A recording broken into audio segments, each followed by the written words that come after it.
Good afternoon, everyone. The topic of our presentation is vaccine delivery. Because of high production costs of vaccine, not all the people can afford the price of it. This issue is important because this may worsen their health or disease. Now we are going to talk about this issue. We have recommendation 1 by Cindy, recommendation 2 by Angie, benefits by me, Natasha, and government support by Jacob. The first recommendation is that the government should subsidize the research and development cost of vaccines. According to the website The History of Vaccine, firms normally take 10 years or more to do the investigation. They need to do experiments in many times, using different animals and chemicals to predict the influence of vaccine to human body. Therefore, firms need to charge consumer a higher price to cover their high cost of research and development.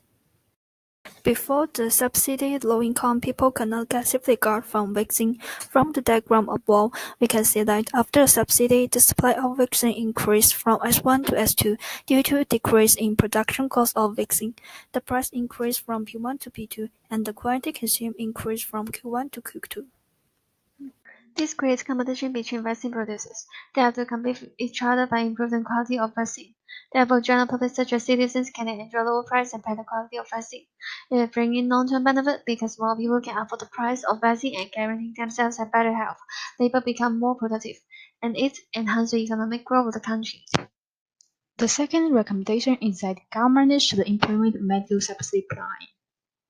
Government can grant medical vouchers to eligible residents for them to choose medical institution freely, pay medical voucher to the institution and have medical fee deduction when they have diagnosis. Then the medical institution can receive the amount of medical fee back from the government by returning the medical voucher to the government. The price of having vaccination in clinic is high. Not all the people can afford it. The government can grant this kind of medical voucher to people who need it most. For example, children and low-income residents. This would be the reception of healthy care card in this scheme. After the implementation of medical subsidy plan, the demand increased from D1 to D2, price decreased from P1 to P2, and the quantity consumed of vaccine increased from Q1 to Q2. According to Hong Kong and Macquarie government, this scheme has been widely adopted in Hong Kong and Macquarie for 9 years. The results state that the scheme benefits about 40,000 people and 30,000 people per year in Hong Kong and Macquarie respectively. The scheme is successful and widely used by people and become popular in Hong Kong and Macquarie. The benefits of medical subsidy plan is cost effectiveness and efficiency because it saves time and reduces monetary cost.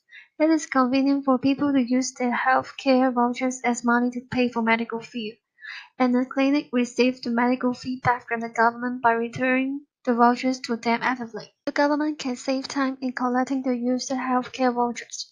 All the government needs to do is granting the vouchers to eligible residents. The government doesn't need to assign workers to collect the used voucher by going to different clinics. Therefore, it increases the time cost and transportation cost. The scheme can also advantage the people who cannot afford it originally. Through providing healthcare vouchers to them, they may only need to pay lower price and become more affordable to pay for vaccine. Since their health is improved, labor become more productive. Total output and economic growth of the country improve in the long term. The government and community should support both the recommendations. When people have good health, the medical burden of government decreases and people become more productive to work, which can bring about long-term economic growth and economic stability. If our group had to choose one of the two recommendations above, it would be recommendation 1. Research and development gives emphasis to investigate the important things that we don't know. For example, the firm may discover a new virus which is incurable and may easily explode in the current environment. Therefore, the government can do some remedial action to prevent the spread of the virus.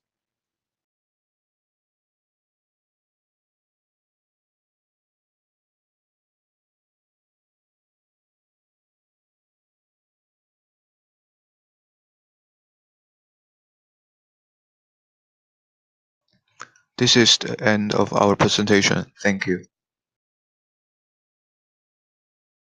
Created using Powtoon.